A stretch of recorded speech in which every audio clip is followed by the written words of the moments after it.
在平农内部，我将附近绿色的经济带入农村，又可以将这个经济建成功。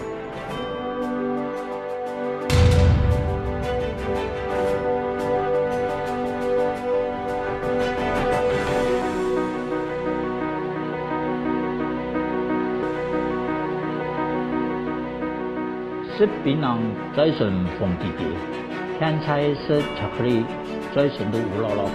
他可能年度底来的种可可，在种绿金之下可以发财，在槟榔树下种可可啊，更发财。用乌金同我哋呢绿金，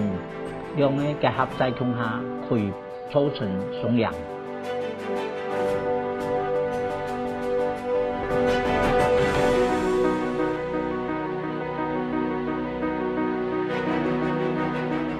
可可树的树茎可以生育土地，碳做巧克力桂皮果，对熟成、发酵、晒造都无分，而做到巧克力的成型，都是我们自己兄弟自己摸索出来，让做出可以同世界同等级的巧克力。因为我们自己种出成绩，其他农民都抵得，巧克力也可以不都市，所以他家才能开始种可可树。